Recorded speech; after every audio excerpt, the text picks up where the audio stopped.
Hello 2025!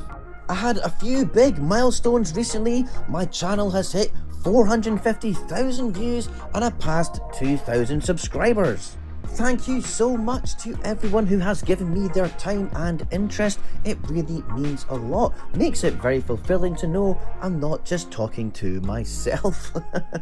So, welcome to the biggest video I've ever made. This is going to be a comprehensive review of my city as it stands in January 2025, detailing every building and lots more. So many of you have asked me to do this as not everyone has watched all the old videos, so if you're new here then great, lots of info for you. Otherwise you might find I'll be repeating many things I've said before if you've been watching for a while, so sorry. Anyways, welcome to Vanden Brick City, which is going to be a 6x4 grey base plate inside city when complete. So far I've done 4x3 base plates worth, so I'm kinda halfway there. My city is a fictional Dutch city, which is also in like an alternate timeline. The important thing is it's an old-fashioned city and certainly not modern, which means I can put all sorts of random things that I want to. So the goal of my city is to be totally original with custom buildings and vehicles. I'll never have off-the-shelf modulars. The whole point is to be unique. This Lego room is just a display room. I have a few sets on shelves, which are sets I'll probably never break up, as I tend to do that with most of my sets. I don't build in here or store parts either, as I have a parts room elsewhere. I have okay lighting in here, the mirror helps, I have this light box too. I recently changed to grey blackout curtains as I don't want to get the city sun damaged, and I'm keeping the walls white, although I do have a cloud background which I will install at some point. The table is custom made for the room. It's 228 centimeters by 152 centimeters, so the exact size for 6x4 base plates. Underneath I have my micro city stored for Lego conventions, a clone base is also under there and various other mocks, and the green baskets are used to transport the city to shows, although this year I'm going to be buying larger plastic ones. So let's get started with some stats. There are 25 vehicles. I have 12 cars, including 2 Harry Potter Ford Anglias, which I use as police cars. I'll be getting more of them for my police skyscraper in the future. There are 2 motorbikes, 4 bicycles, 4 boats, 1 plane, and 2 trains. Next are the animals. There are 21 so far, which includes 6 ducks, 1 crocodile under the jetty, 3 crabs, 1 seagull, 1 mouse, 3 doves, and 5 butterflies. And I will be adding loads more butterflies in particular in future, and lots more dogs, especially a wide variety of dogs because there's so many. Oh, and I also have 1 cat. Now for the buildings. There are 22 complete finished buildings and each one is totally custom. Like I said before, nothing is off the shelf. They are either heavily modified modulars or custom builds from scratch. And hey, I'm not being too critical of other city building YouTubers. Honestly, do what you want. But to me personally, a Lego city is a showcase of one's skill with model making, and Lego is the medium, and I want to create a unique, beautiful world that is interesting to look at that you can't see anywhere else. And you know, the official Lego modulars are amazing. It got me back into Lego in 2009, but anyone can make them and buy them, and anyone can connect them up with roads and call it a city. So to me, it's all about original builds. Now, minifigures. There are a total of 122 citizens in Vanden Brick City and 2 newborn babies. Lots of them are actually inside buildings, as at shows I will take apart some buildings to show the interiors, so I keep them populated inside. For example, each floor of the pizzeria is full of people inside. My city square is getting busier these days, lots of new people about, and all the alleys and side streets now also have some minifigures. Although I don't want to clutter it up with too many people. I do plan on having another small city square in the back section, and I'll have a city hall with the mayor in it too. Now, everyone always asks me how much does this cost, and I still need to do an up-to-date total, but I know I'm just past £4,000, but that is based on what I paid for sets at the time. Like, I bought the Palace Cinema for £120 back in the day, so it's based on what I paid for it then, and I managed to get a few sets on Facebook Marketplace and auctions over the years and all that kind of stuff, and I didn't pay full price. So if you were to start from scratch buying all these buildings and modifying them, it's going to cost way more than £4,000 because a lot of these modulars are retired. And my part count currently sits at 62,828. So let's move on to each building, starting with my shell garage. This is the only set in the city which is not Lego. It's by Canal. It was £80 and it's amazing. I have modified it, adding a side street and plants. There are ramps so it fits along the street and a few other minor modifications. It's the least modified building from its original state, as the original is perfect. And I actually did a review of this set on the channel, which you can see in the description. Next is my music store. It has a full interior with lots of instruments. It's based on the cafe from Assembly Square. It has an extra floor with a custom fully tiled rooftop, and I like it as a corner building. I think it works quite well. It's quite linear and blocky. Next is a fancy apartment which is based on the building that has the bakery and the above dentist, also from Assembly Square. I made it narrow and put the curved window in the middle of the building. It also has a full interior which is just a fancy apartment, as I said. One of my favourites for sure. The florist from Assembly Square, I transformed that into a diamond jewellery store. It has been extended by 2 floors, and I've created a small canal scene with a bridge, and it connects to a totally custom build which is meant to be a French restaurant. I did use the Chez Albert sign from the Parisian restaurant, and there on the top, the rooftop, it uses parts from a Lego Friends set, and I love the dark red colour. I think this building really pops and it really works in this area. Next is my cheese shop, which is based on the bookshop Modular. The sign says Kaas, which is Dutch for cheese, and I deliberately set this one back to give the front more space for some bicycles, so it kind of gives a little square. There's a custom Chat Noir sign, and my favourite feature is the large cheese wheel, which is actually a play piece from the game Trivial Pursuit.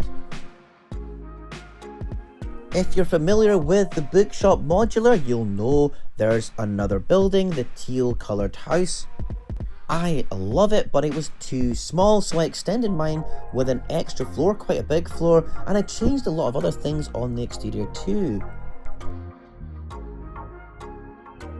The back is also interesting. I put some sloped rooftops on it. I just think it looks a bit better. It's quite a quirky little building. Now, one of my favourite builds, it's the Blockbuster video store, and it's a big hit when I've taken this to shows. A lot of nostalgia for Blockbuster. People seem to love this when I've displayed it. Pretty much the whole build is a custom original build. I have posters for E.T. and Gremlins on the bottom. The sign also has a VHS tape next to it, just for in doubt, it's a video store. But up top, it's the home of Ace Brickman, the detective, and his office, so I used parts from the Detective Modular set, which you might be familiar with, and my favourite feature of this building is the staircase at the back. There's also a balcony on the side, which I like, and I put a wee terrace on top with a water tower from the police station Modular. The window design on this, the two floors, the black windows, that's from the original set, but basically everything else is made by myself from scratch. Another wee feature is his clothes line at the back. He's drying his clothes in the sun. I haven't yet done a full interior, but I will in future. I really want to do an interior for the video store. It's quite cool to be able to see that staircase at the back here. I did have a tree here originally, but I've taken it away. Next to that is quite a good corner building, I think. It is, of course, Corner Garage. But in my city, it's a pub. The interior is empty at the moment. The upper floors will be an apartment, and the ground floor is the Highlander pub, a Scottish themed pub. That's why it's got a sword and shield on it, and there's some signs for beers like Tennent's, Lager and Heineken. Next to it is the ticket office for Pan Am Airways and some boat hire. So this corner garage modular has been heavily modified. I added a new roof with a clock. There's obviously no garage anymore, and around the back I've added a large billboard for advertisements. This one is for Oma Rusks, which is a South African biscuit. And I've also put a sloped rooftop here. I did a lot to this building actually. I'm sure you can see from the photo of the original to this.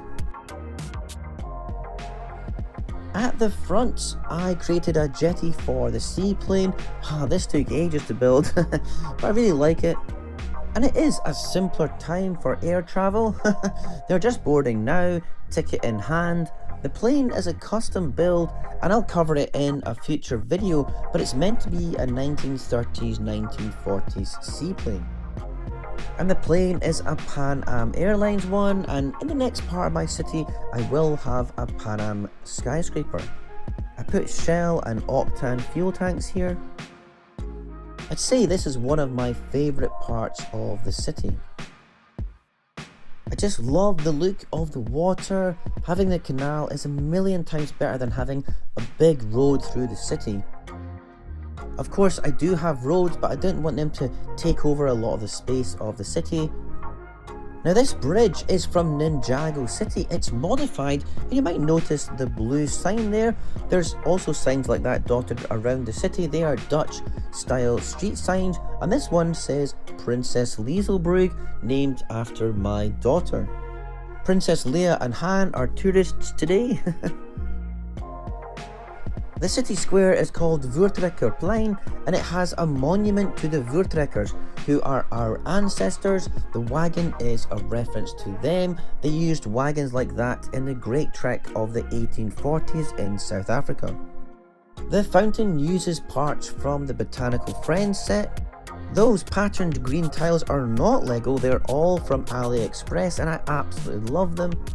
The gold, tan and green monument is a custom build. It's meant to be a war memorial, as pretty much every Northern European city has one of these. I have Marty McFly on his hoverboard here with Doc Brown. Eventually I will have a DeLorean somewhere as well. The base for the wagon is a recolor of the bonsai tree base. It's very different, but you might recognise the build. Now, the boats, this white one is a modified set. I love the jetty though, it's a really nice build. It turned out exactly how I had in mind, and I'm just so chuffed with it. I deliberately didn't tile this section so the boats sit deeper into the water. This other boat here is a custom build, but I think I actually might change this and just tile the front bit and put the boat on the water somewhere, as I kind of like to see the jetty.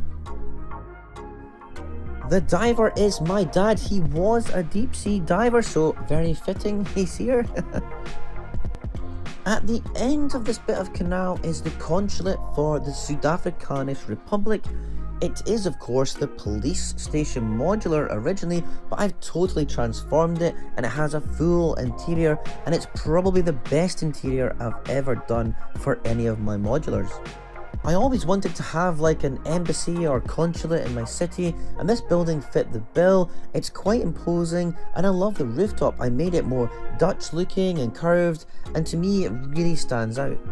I put windows on the side and rear, and I like this alley with trees that sits at the side here. It's just a quiet wee place.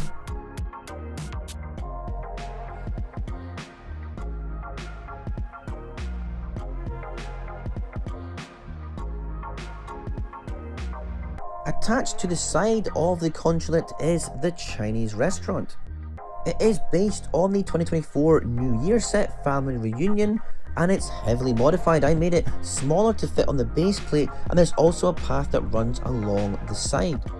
As the original didn't really have a proper one, I suppose the standout feature for my modular here is the rooftop. I used parts from Ninjago City for this, and I love it. It's without doubt one of my favourite builds.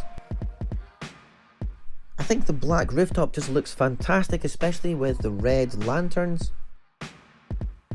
And from the view down the canal, I think it makes this area really interesting.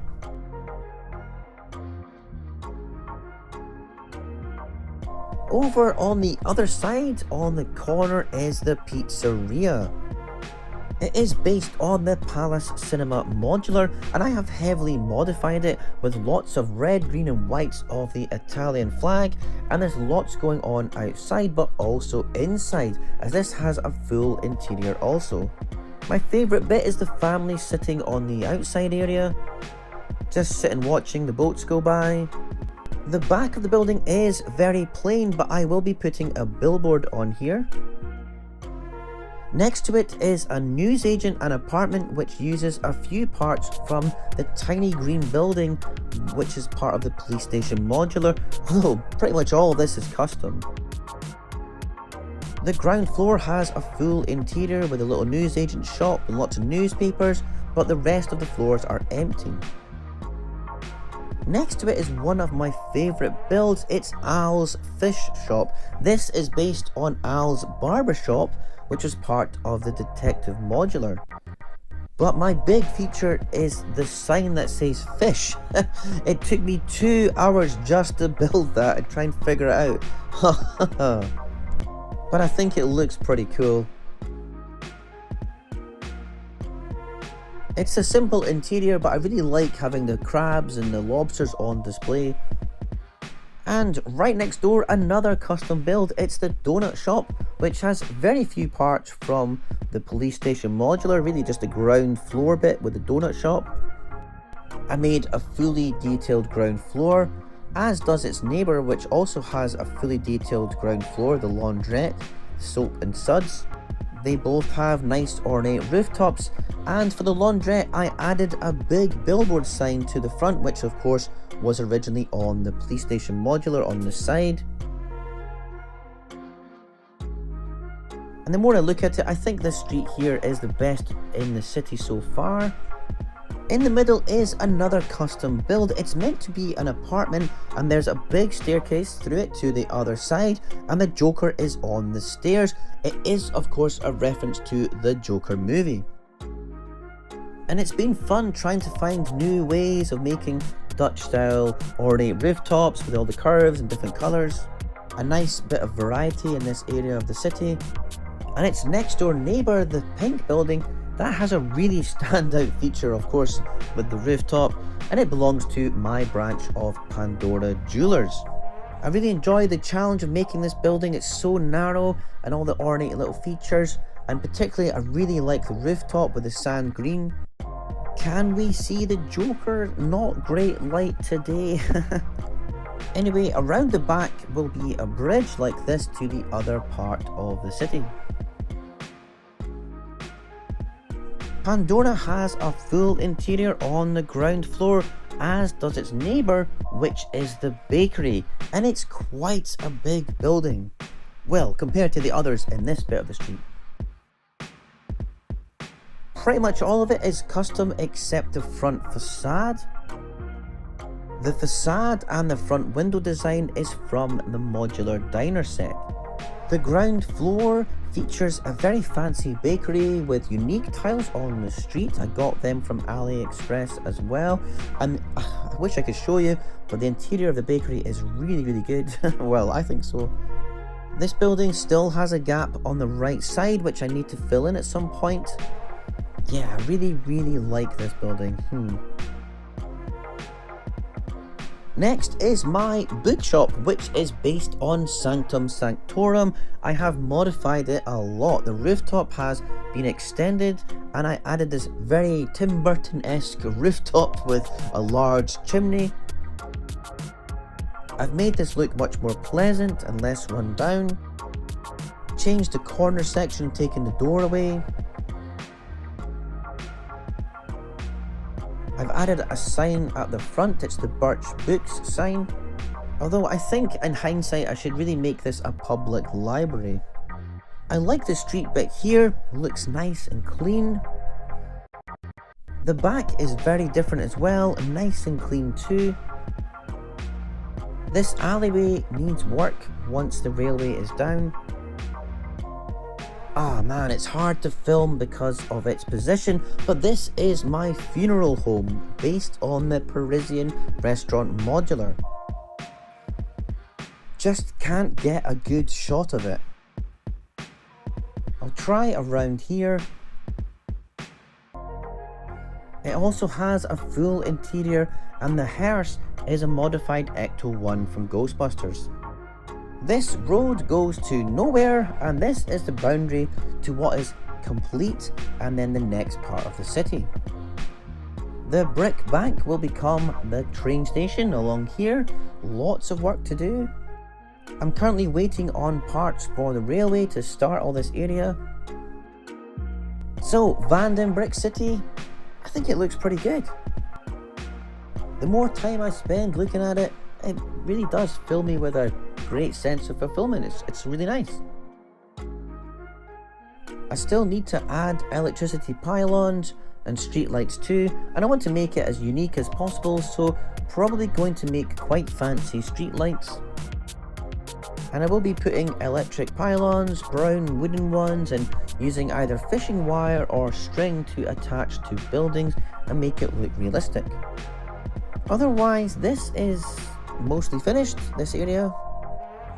I do find it a bit cluttered with vehicles. I think I'll space them out a bit more when the next part of the city is finished. I'll show you the canal in full here. It does act a bit like a road, I suppose, zigzagging through the city, and I built this whole section of the city with the canal in mind from the start. It's probably the standout feature for me, and I hope it's the main talking point for most folks when they see the city for the first time, as it's very different to what you normally see with LEGO cities. There are also a few wee nooks and crannies that have little details that people like to look at, but the city square is probably the next most dominant thing, and I like that. It is the focal point, I suppose, and I know eventually this part of the city will be overshadowed somewhat by the big skyscrapers that I'm planning for the back area of the city, but for now, I'm enjoying spending time here. Sometimes after I've finished working on the city, I just stand or sit looking at it for ages. I suppose that's what it's all about, just enjoying your creation. It's truly been a wonderful experience to build it. I always imagined as a child being able to build something like I'd seen at Legoland in Denmark. I first went there in 1992 and Miniland blew me away. And I suppose now I have a mini land of my own to enjoy. Thanks so much for spending time with me today. I took 2 weeks off from the channel, and hopefully the next video I will have my parts delivered and I can get building on the next section, which I'm really looking forward to. So hey, all the best for 2025 folks. Cheers, and I'll see you next time. Bye.